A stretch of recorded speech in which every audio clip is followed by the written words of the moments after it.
Alright, so welcome back everyone to my every game I've ever played tier list. Here we are this week with the co-op and casual section. We've got a lot more games in this one than last week. The last 2 weeks I just went ahead and got the shortest ones out of the way. But this one and the final one will have about 30 games each. So these should be a little bit longer than the last couple videos. So I didn't name the tiers this time. I just couldn't really think of a lot of iconic phrases to use from these franchises. So I just decided to stick with the normal ranks this time. I may do it next time if I can think of any good ones, but it wasn't really worth spending the time to do it. Anyways, though, let's go ahead and get started with Super Smash Bros. Ultimate. I haven't played a ton of this game, but I did play through a good portion of the Spirits mode. It's like kind of like the single player campaign of this game. And I played a little bit like during holidays with my friends. This is the only Smash game I've actually played, sadly. I wish I grew up with them, but I didn't. So I don't really have any other knowledge on the series to compare this game to, but I thought it was really fun from what I played of it. I really would like to finish the Spirit mode someday, because I was having a lot of fun with it. I got stuck on certain battles that were really difficult, and that's really the only reason I stopped playing. I had a good time the whole time I was playing it, though. I'll definitely put it in at least A tier, because I know it at least deserves that. I'm sure it probably even deserves S tier. You know what, I'll go ahead and put it in S tier. I know that this is a legendary game already, so I think it belongs there. Gosh, we got some heavy hitters right at the beginning, though. Minecraft is obviously S tier, so I'm not even gonna try to give you any anticipation on what that one's gonna be. Minecraft will just forever be something I can come back to. At least every few months, me and my friends start a new server in this game and just put our lives into it for a few days or weeks or however long it lasts. Some phases are shorter than others, but some of them can really last, and there's just so much to do in Minecraft. You never really fully run out of things to do. I mean, there's not very many real objectives to go after, but that also just kind of removes the limits of what you can do in the game. You can pretty much do whatever you want, and I still always find something to do that's enjoyable. Every time I come back to it, I find something new to make that makes me enjoy the game again. This game's just timeless. It has basically infinite replayability, and yeah, it belongs in S tier easily. Alright, Wii Sports. Everyone's got some good memories from Wii Sports. I mean, anybody who bought a Wii had this game since it came with it. And I definitely played this game a ton as a kid. It was one of the few games that the whole family would play together. Because my family doesn't really play video games that much, but they always like to do the physical stuff like the Kinect or the Wii. It just did something completely new. I don't think there were any motion controlled like sports games at the time you could play on a console. So it was, because Kinect Sports was fun too, but this was the one that kind of started it all. So you couldn't really recreate that magic after that. But no, this game was a ton of fun. I'm gonna go ahead and put it in A tier because it's not like a game like these, but it is a really good time. So I'll at least put it in A tier. Oh, Lego Star Wars: The Complete Saga is amazing. This is one of my all-time favorite Lego games, if not. It's probably my second favorite Lego game, next to one we will talk about later on this list. These games really are the only reason I know anything about Star Wars, because I played these games as a kid, and they like loosely follow the plot of the movies, so I would go back and watch the movies after that. So this was my first experience with the story of Star Wars. So I would watch the movie and I would recognize parts that were done in the game. So it was kind of weird. It was a little backwards for me. But no, this was part of the golden age of these Lego games, back before they had voice acting, which it's fine in some of the Lego games, but I just kind of prefer when they just made noises, because it just felt a lot more like they were actually Legos in that case. But no, playing this game actually I feel like makes me enjoy the actual series a lot more. Because the prequels are really not very good movies, but I was tricked into thinking that I really liked them because I really liked the game version of it. Obviously, these are kids' games, so they're not going to be like the most spectacular thing, you know, compared to some of these other mainstream titles, but I think it's still deserving of at least A tier. I'm thinking about S tier. I'm gonna go ahead and put it in A tier. It's a ton of fun. It's more targeted towards kids, but it's still a really good time, especially for a kids game. So I'm gonna put it in A tier. God, this is an obscure one here. Soccer Mania. Most of you probably don't even know this game exists. It's just a Lego soccer game that was on PS2 and GameCube. I played this one quite a bit actually. Although it's been so many years, I was really young when I played that game. But basically, you would just create a team and you would just go through a tournament campaign and try to win the whole thing. But I had a lot of fun playing this game. It's definitely simple for today's standards, from what I remember. Even back then, it felt pretty simple. It's just basic soccer gameplay. Not too much to say about that one. I had a lot of fun playing it, but I think it's probably just a B tier game. It's just a simple little sports games with Legos. Lego Ninjago movie game. This is the most recent Lego game I played.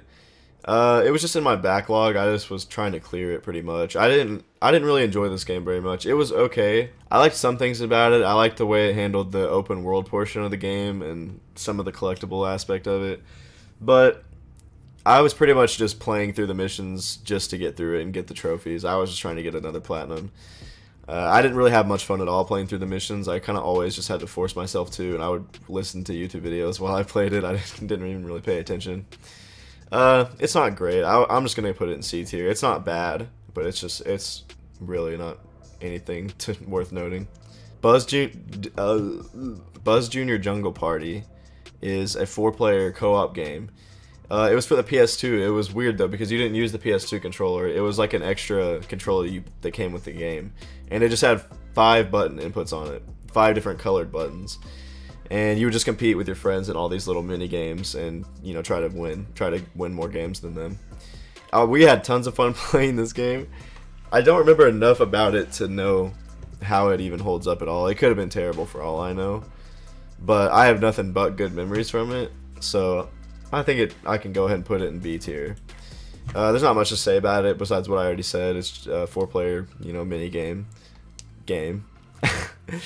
But it's definitely enjoyable, and I think I can comfortably put it in B tier. Okay, Super Mario 3D World. I just played through this game for the first time when it came out for Switch. This is my favorite co-op Mario game, I think, because I really like the 3D platformer. The 3D Mario games are by far my favorite of any Mario content. So I liked having a 3D Mario game to play with other people. That was always the one thing that kind of sucks, is you can never play with your friends. But this one is a lot of fun. It's not like I wouldn't say it's as good as the actual 3D Mario games, but it's definitely a lot better than New Super Mario Bros. In my opinion. We went through and 100% of this game, and most of the experience was pretty good. Playing through it, if you were just playing through it, I think this game would be great, but I think it goes on a little too long.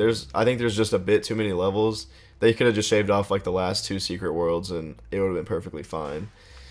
Because they started basically just reusing the same levels, but putting different enemy placement in them at some points.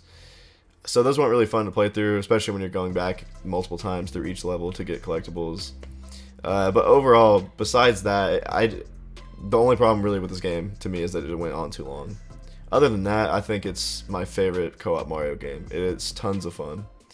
I'll definitely put that in A tier. It's not perfect, like I said, but it's a really good game. Okay, Crash Nitro Kart is the Crash racing game that I grew up with. This is probably the most I played a racing game as a kid. Either that or Tag Team Racing, I'm not sure. I played them both a lot. But this game is basically the spiritual successor to CTR, and it's definitely not as good as CTR. It has a lot of things I really like about it. I love the story. I love like the characters and just the presentation of the whole thing. I love the music in it. I like the tracks. I think they look really nice and unique. But the only big thing that takes this game down is the controls. They're just... CTR's controls are a million times better. I mean, playing this game, I don't even know if I could... I don't even know how I played this game as a kid, because going back now, I can barely control these these carts. The whole selling point of CTR really was its controls and its, unique track design with all the well-placed shortcuts and stuff. And from what I remember, the tracks still had cool designs, but they were not nearly as fun to race through with the controls in that game. So I'm going to go ahead and have to put it in B tier. Like I said, I pretty much like everything else about it besides the controls, but unfortunately it's a racing game, so controls are about 80% of what I'm playing it for. So yeah, I'm going to have to put it in B tier. Now, Crash Tag Team Racing was completely different than CTR and Nitro Kart. They tried to mix platforming and kart racing gameplay in this one. So there were sections where you would kind of walk around a hub world and you'd be on foot and you would just go and unlock new items and all that, new races to play. It was pretty fun. I liked that they tried to change it up and add some platforming in it. I really like the idea of that, having platforming in a racing game. But the platforming wasn't, it's not exactly that great. The world's not very fun to explore. The controls don't feel good. That really, which is really important for platforming. So it really just made those sections kind of not as fun to play. But the racing has a pretty fun mechanic where you can merge with other cars, and basically one of you will have a weapon and one of you will be the driver. And you could merge with like certain characters that you know have really good weapons. So that's what you would try and do basically to win. But the thing is, it becomes really easy if you know who to merge with. If you just merge with like Engine, you're just gonna blaze through the level, and it's not a challenge at all, to the point where it's pretty boring. As a kid, I enjoyed it because I loved just dominating in that game, but now it's just kind of mind-numbing. It's not as fun to play anymore. I'm gonna put that also. I'm gonna put that in C tier actually, because I don't like it as much as Crash Nitro Kart. Because I don't like even the story and stuff that much in Tag Team Racing. Okay, Buzz Jr. Robo Jam. I'm not even gonna really talk about this one. It's basically just the Jungle Party game. It's the other game where you have the different controller. It's the same thing, but you're robots and there's different mini games. I can't remember anything that makes it better or worse, so I'm just gonna put that also in B tier. Untitled Goose Game. I streamed this game with my girlfriend a while back, and we just basically beat the whole thing in that stream. But we had a lot of fun playing this game. We were getting a little frustrated at the end, but that's just because we played it all in one sitting. But this game was fun pretty much the whole way through. I think it ended just when it should. Because it definitely would have got tedious if it was a really long game. But it only lasts about 4 hours maybe. So I feel like the gameplay is fresh and entertaining the entire time. You just play as a goose and you terrorize people and try to get tasks done while without getting caught by them. And it's a lot of fun because you can play it in co-op now. They added recently. That's why we streamed it. I think this game is definitely A tier. It's such a small game, I can't really put it in S tier. But it's definitely worth playing. Okay, Jack X Combat Racing. This game surprised me a lot because usually I'm not a fan of racing games besides kart racers. I enjoy kart racers, but I don't really like realistic racing games or anything. But I found out there's another kind. I didn't realize there was something called an arcade racer, which is, basically the ones you would play in an arcade, obviously. And that's what this is, but it's like a really good arcade racer, which I never played. I'd played the ones that you find at an arcade. But this game had a surprising amount of content. There's a ton of diversity in what you're doing. There's racing, but then there's also all kinds of other mini games through the story to keep it where you're not just getting tired of whatever you're doing.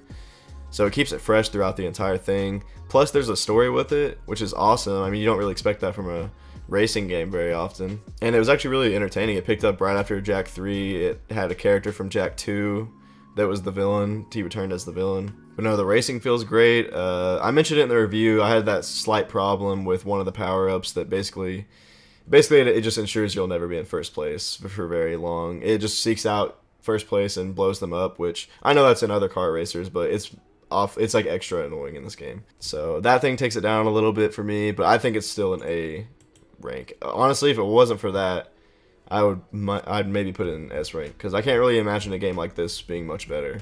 Okay, New Super Mario Bros. Wii. I really loved this game as a kid. It's the first time they did a 2D Mario game that had 4-player co-op where you could all play at once. After playing the Switch version of this game, I kind of realized it's not nearly as fun as I remember it. It's still good. It's still a really solid game because, Mario is just always going to be somewhat quality. But that's the thing, it's just good. It's not anything great like the other ones, so I just never see myself choosing this game over the other games. Mario 3D World is a lot more fun than this game. It was fun at the time, but I don't see myself ever really having much enjoyment from it again.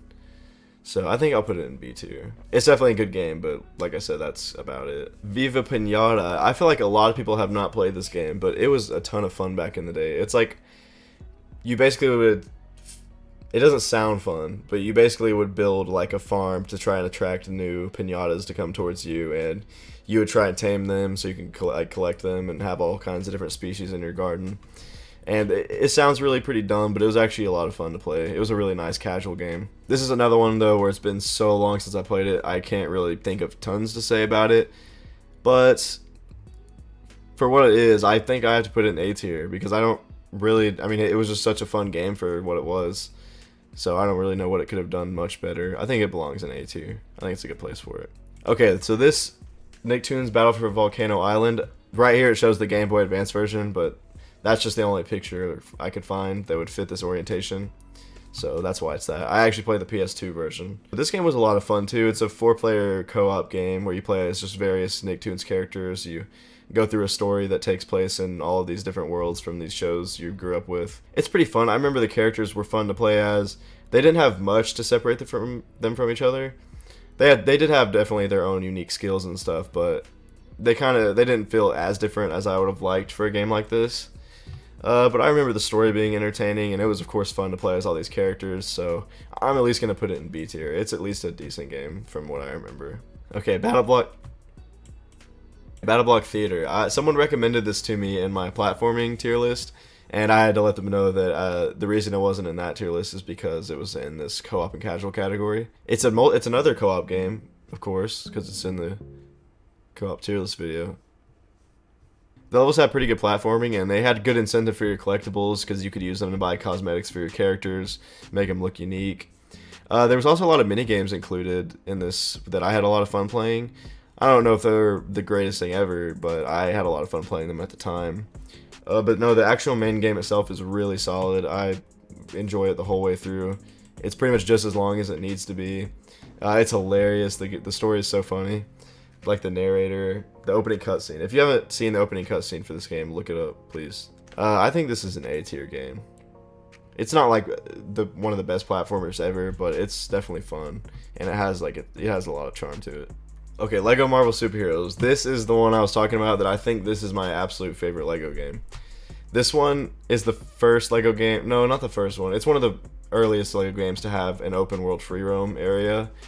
The other ones pretty much had like a small hub world you could be in, but this added the entire New York City to roam in, which was so cool because this game lets you play as all of the Marvel characters you love and fly around and play as big figure characters like Hulk. There was just a pretty good amount of diversity with how each character played, and the story was funny. It had voice acting, but this is one of the cases where I actually enjoyed the voice acting because it was pretty good in this game. Later games in the series kind of had really crappy voice acting in comparison, so that's where I don't really care for it as much. But the open world gameplay of this game just stayed fun for so long. The story was good too, but the levels are never the highlight of these games anymore for me. I just really like the open world gameplay of them. I think this is an S tier game. I think this is pretty much the peak of the Lego games. Star Wars was really great, but it's one of the earlier games, so it's not as advanced as this one. This one just had everything perfect for me, basically. It was definitely my favorite one I've ever played through. Crash Team Racing Nitro Fueled.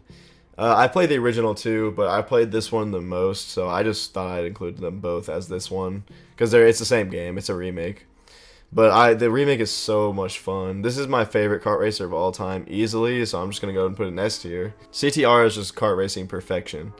I mean, like I said, the controls in this game are a million times better than Crash Nitro Kart. You have such good control over the kart, so pulling off shortcuts is just so satisfying to do, which is good because there's so many shortcuts in these tracks. They're so well designed to the point where you can learn to shave like half of your time off on each track. And not only that, but it has a pretty steep learning curve. This game is really difficult when you're first starting, but it is so crazy. It's so fun how much you progress as you play this game. I remember having trouble with every race in normal mode to the point where I'd have to try each of them like several times. But now I can play a hard playthrough and pretty much not lose once through the entire thing. Like, it's insane how much you get better at this game and how many different things you can learn to get better and better and better. So it just gives it tons of replayability. I still go back and play this game and I enjoy it every time. That's easily an S tier game for me. I'm not even a huge fan of kart racers, and that still manages to be one of my favorite games of all time. It's crazy. Speaking of favorite games of all time, Goat Simulator. No, I'm kidding. But Goat Simulator is a goofy little simulator game where you play as a goat. There's not much I can really say about this game, but I definitely enjoyed playing Goat Simulator. I did go through and do everything to get all the trophies. It lasted me about 8 hours maybe at the most, but it was definitely fun to play through. So I can't really say anything about it, honestly. but B tier. It's pretty good. I enjoyed it. Alright, Journey I played for the first time recently, which is, I was pretty late to it. It was a PS3 game that had been popular for a very long time. I just played it on PS4 though a couple of months ago. I definitely had a lot of fun with this game. It's a really short game. It's like 3 hours long at the most. So there's really not much to say on it, but it's a really pretty game. It's a really relaxing game to play through. It's an artsy game, so you know, if you're not into that, you wouldn't enjoy it. But I had a great time with it. I think it's B tier. I don't think it's like amazing or anything, but it was. I'm glad I played through it. Okay, Lego Batman 3. I've only played the second and third Lego Batman games, but the third one is like significantly worse than the second one from my memory. Like I said, the levels are never like the reason I play these games, so I can't really even remember how the levels were. But the free roam on this game was super disappointing. There was a bunch of world. It was advertised as having a bunch of different planets to explore, which was a cool idea. But once you get to it, you realize it's just a bunch of really small planets. Like they're just smaller versions of like the hub worlds you're used to, like New York City from Lego Marvel. And this game was newer than that, so I was expecting something on that kind of scale. But no, those little free run planets were just really disappointing. They weren't fun to play on as much. They were all kind of the same thing, just recolored and skinned. I just didn't really enjoy this game that much. I think it's a C tier. I think it'd be around where Lego Ninjago was for me. Lego Batman 2 is the best Lego Batman game, I think. And if I had played it more, it might even be in my top Lego games ever. It actually is in my top Lego games ever, but I'm saying it might be up here with these two. I only played through this game once and did like a lot of the free roam stuff, but I do remember this game was a lot of fun. It's the first one that introduced flying and stuff, and the big open world. I think this is the first one that had the open world exploration and stuff. The open world was so fun to play through. The flying was really fun, especially since it was new at the time. This one's definitely A tier. Could be S tier, but I don't know. I really enjoyed it though. So much better than the third one. A lot of Lego games in a row here. Lego Indiana Jones was... This one I didn't play quite as much as Star Wars or anything.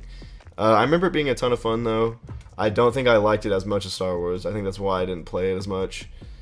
So just because of that, I don't have much knowledge on it, but I think I'm going to put it in B tier because I never enjoyed it as much as Star Wars. So it was pretty good though. I think that's where it would be. It wasn't really bad though from what I remember. I actually enjoyed playing it. I just didn't like it as much as that one. Okay, Lego Marvel Super Heroes 2 was so disappointing to me. I don't know what it is. Like, I can't even pinpoint a lot of things that I don't like about this game. I was not invested like I was in the first one. The first game didn't even have to ask me to complete it. I just wanted to. I wanted to do everything in that game. But this game, it felt like such a chore to do it. I actually didn't even do everything. I gave up like halfway through completing the open world stuff because the missions were so repetitive and boring. It was just the same thing over and over. The story was disappointing. I didn't really like any of the characters in this one because the voice acting was so cheaply done in this one. And Lego Marvel Super Heroes 2, you could tell they put a solid effort into it. I really liked watching those cutscenes. But in this game, they just completely bored me. You can tell it's like the cheapest voice acting you can find. Like, it's just... It's really not engaging to play. There's not much at all I like about this game. In fact, I think I enjoyed it less than Ninjago and Batman 3, which is weird to say. But yeah, I didn't find a lot at all that I liked in this game. Which is so weird to see them at the opposite ends of the spectrum. It might deserve C more, but this is also my personal enjoyment, and I had very little of that with this game. Okay, Portal 2. This is known as one of the best sequels of all time. I didn't play much of Portal 1, that's why I'm not including it. I have played some of it, but I played a lot more of this one. More specifically the co-op. I didn't play it all through the story, the main single-player story.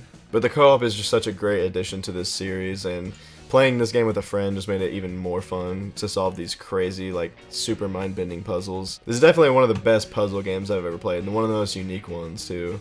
The portal mechanic is just so cool, and it still is. I think that's also something that'll be timeless. I don't think this game will ever, age badly. I think it'll always just be fun to come play. I do need to finish this game someday, and play the single-player campaign, because I've never finished either one. And this game definitely deserves to be finished, so... I already know that's what she said, by the way. This is definitely S tier. A lot of people say it's the best sequel of all time, so I can't really argue with them. It belongs up there. Mario Kart Wii. Um, this is another thing where I don't really have a bunch of knowledge on the rest of the series because I've only played this game and Mario Kart 8. And I remember loving Mario Kart as a kid, of course. I played it all the time on the Wii. But I never really played it on my own. It was always only whenever friends were around. I've never been able to enjoy Mario Kart on my own, really. It just never had what CTR had, where there was just so many reasons to keep playing to improve your abilities and stuff. Because, of course, you can improve in Mario Kart, but it's built to where anybody can just pick up and play it. So, of course, it's going to be pretty simple, and, you know, it's going to favor people who are in last place, try to help them get right up to the front. But no, as far as Mario Kart goes, I'm pretty sure this was a good one. I don't know what other people, like, I don't know how this stacks up against the others for most people, but I think it's definitely B tier. I had a really fun time playing it when I did. Animal Crossing New Horizons came at the absolute perfect time. It was like right whenever quarantine started, so everyone had nothing to do and they put all their time into this game.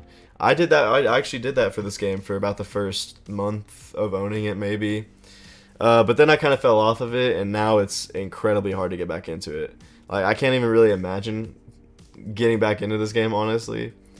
I don't know, I've always wanted to, but every time I think about it, it's just like, I don't know if it just seems like it'd be more work than it's worth. This game was really fun for a little bit, but I feel like it's just pretty limited in what you can do. Like, people I've seen build crazy islands and stuff, but in my opinion, not enough stuff in the game is interactable, so it comes down to, like, it's all aesthetics, basically, that you're working for. There's not really any gameplay additions you can unlock. Anything you have at the beginning of the game is just, that's the game. But you just buy new aesthetics throughout the whole game. Which I understand. You know, some people are playing this to design all these crazy cool things. That's just not exactly something I'm, like, into it for. I have to have something else with it, so I think I'll put it in B tier. It's not even a bad game at all. It's actually a really good game. I just don't enjoy it as much as the other ones in A and S tier. Oh my, Plants vs. Zombies is the ultimate casual game. This game was so much fun. I played it on PC back when it came out, and I put so many hours into this game. I think I beat this game at least like 10 times all the way through. I don't even know why I kept just replaying it. But this really is the perfect game for, you know, anybody, even people who aren't casual gamers at all. Like, I don't even play a lot of casual games. That's why you can see there's not really that many on this list. Most of these are co-op games. But even me, I can enjoy playing this game a lot. And I feel like the simplicity of this game was perfectly balanced. Like, it wasn't too simple, it wasn't too complicated, so casual fans can enjoy it, but people who like to have a little bit more than that can also enjoy it. It's just that perfect little spot where everyone can enjoy it. The soundtrack is also fantastic in this game. I don't know if you ever heard the track called Loon Boon, but you definitely need to look it up and listen to it if you haven't. It's like the main song that plays in the levels in this game. But no, there's a lot of good music. The end credit music was really awesome and funny. I think this game definitely goes in S tier. I mean, it's a casual game. There's not much to say about it, but it's definitely, I think, casual gaming at its best, really. Okay, so the last one is Crash of the Titans. This is a pretty hated game. Most people cannot stand this game because it changes Crash's gameplay completely. It's basically not a Crash game. It's basically just a completely different game with Crash branding, but I'm not gonna lie, I really enjoy this game. Me and my cousin would basically play through this entire game every time he came over. So we beat this game at least somewhere in the double digits, I don't know how many. Playing it solo is really frustrating though. They make it too hard to make your monsters unconscious whenever you're trying to control them. But playing co-op fixes that whole issue, and it makes it a lot more easy to play. It makes it a lot more manageable. We really enjoy this game, but you know, it's not perfect. It's a decent beat 'em up, but I think it belongs in S tier. I can't really put it much higher than that. It's a really fun game, and I really enjoy it, but that's because of the co-op experience, really. Alright, so that's the rankings for the co-op and casual category. Next week will be the last episode. It's going to be the action-adventure category. So I kind of saved the best games for last with that one. That has the most of my favorite games on the list, probably. But anyways, for now, I hope you guys enjoyed this video. And if you haven't already, I ask that you please leave a like and subscribe. And I'll see you next time with the next tier list.